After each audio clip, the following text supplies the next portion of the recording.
des tips sur Cinéma 4D, juste là. Alors, nous allons réaliser ici de petites fonctions, des petits tips.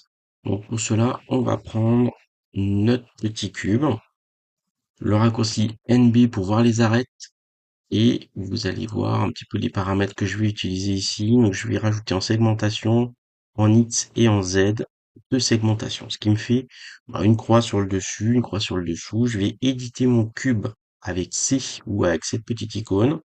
Allez, je vais prendre l'icône, une fois n'est pas coutume, et ça va me permettre d'atteindre désormais les polygones. Donc avec Shift, je sélectionne les quatre polygones du dessus et je vais de la même manière avec Shift prendre les quatre polygones du dessous.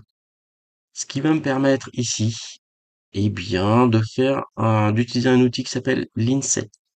L'Inset, donc en dehors de l'objet ici, ou sur le orange, à la limite sur la partie sélectionnée, mais c'est quand même beaucoup plus pratique de ce côté-là. Ça va me permettre de faire ce genre, une extrusion interne en réalité, donc au planaire.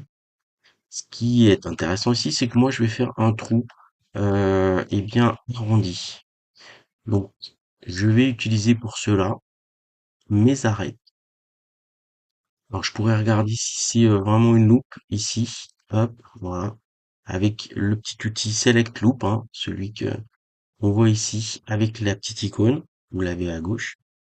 Et je vais sélectionner de la même manière avec Shift l'élément qui est en dessous pour gérer les deux en même temps. Et là, je vais aller faire ce qu'on appelle un Fit Circle. Fit Circle, ça va me permettre, eh bien, vous voyez, de prendre en considération ici, avec les petits paramètres, notamment la roughness ici, et j'arrondis mon élément. Donc ça, c'est cool, parce que du coup, ça arrondit des deux côtés. Je vais pouvoir reprendre ma sélection qui n'a pas bougé sur les polygones, d'accord? Et là, ce que je vais faire, c'est un trou dans mon cube, mais un trou arrondi du coup maintenant. Donc ça peut être assez intéressant de prendre cet élément-là et d'aller lui faire un bridge. De lui faire un bridge, ça va me permettre ici, automatiquement, de faire mon petit trou.